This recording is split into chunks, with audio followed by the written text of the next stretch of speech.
Assassin's Creed in 5 minutes. Wait, that's impossible. Assassin's Creed in 7 minutes. Sort of. Everything you need to know about the story so far. Spoiler alert.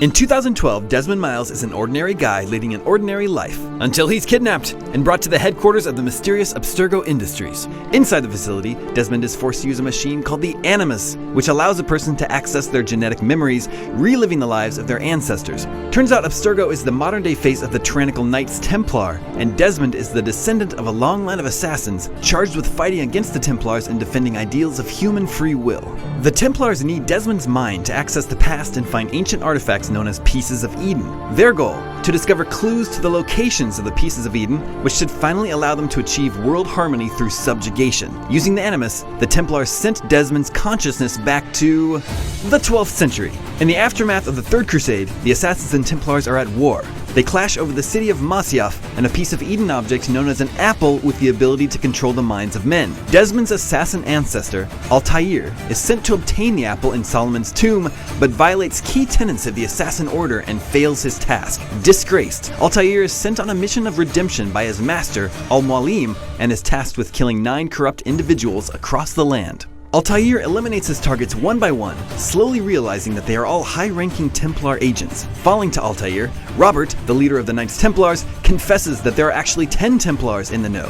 The 10th is Al-Mualim himself, who, wanting control of the apple, tricked Altair into searching for it. Betrayed, Altair returns to Masyaf to discover that his fellow assassins have been enslaved. Al-Mualim uses the apple in an attempt to bring the known world under his control. Altair, immune to the apple's effects, confronts and kills his master. Altair retrieves the apple and is shown the location of 28 Pieces of Eden scattered around the world. This is the memory Abstergo is looking for. With his master dead, Altair assumes control of his Brotherhood of Assassins and starts a family while expanding the reach of his order. Returning to Masyaf after a long absence, Altair discovers his rival Abbas has seized control of the Assassin Order. Fueled by rage, Altair lashes out against Abbas with the apple, accidentally killing his wife. Crushed by his own aggression, Altair goes into exile.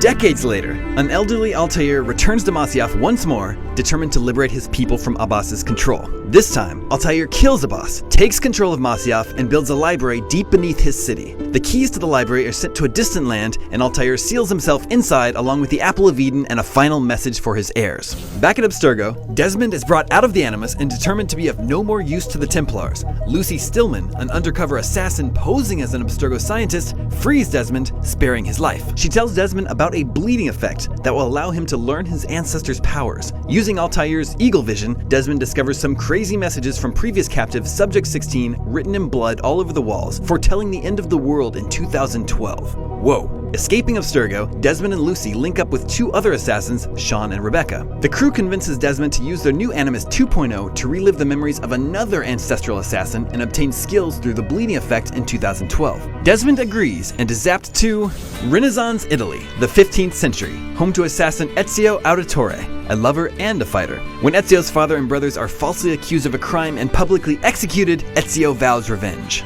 On his quest to vindicate his family, Ezio uncovers a Templar conspiracy involving the Vatican. With the help of his uncle Mario, Leonardo da Vinci, and Niccolo Machiavelli, Ezio identifies the conspirators, all linked to the wealthy Spanish Borgia family, and assassinates them one by one.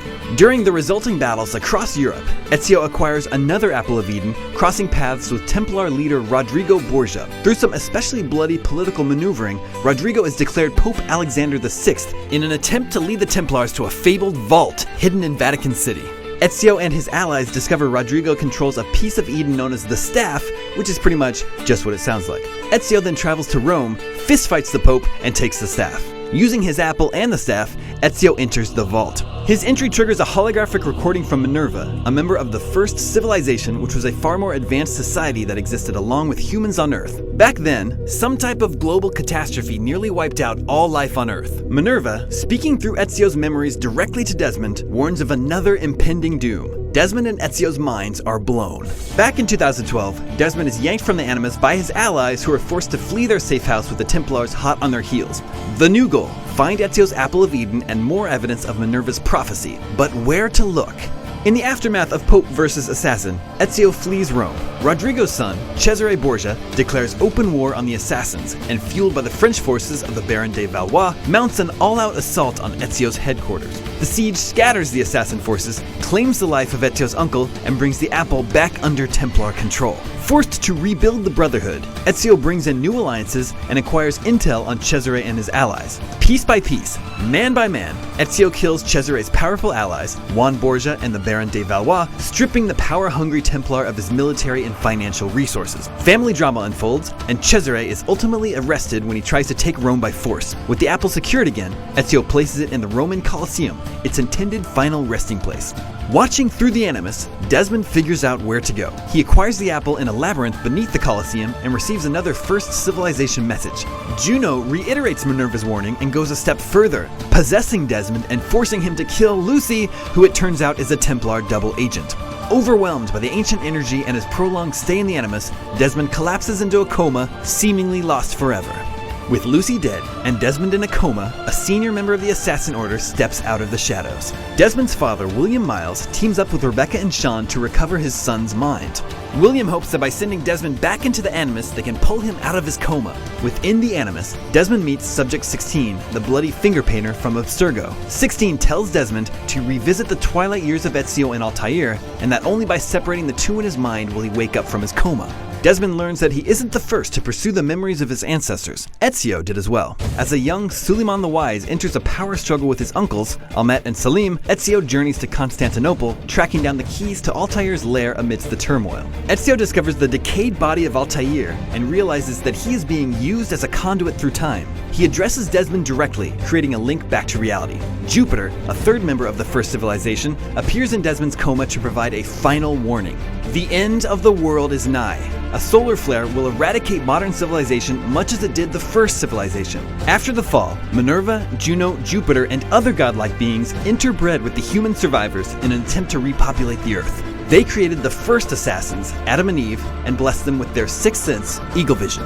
Desmond's one hope to save the world is to find the central vault located somewhere in modern New England, which was engineered by the first civilization to save the world the second time around. Desmond's entire journey is culminating in this one moment. In order to save the world, he must now dive into the memories of a third assassin, all while evading Templar opposition and racing against an incoming apocalypse. But such tales and destinies are the stuff of revolutions and revolutionaries.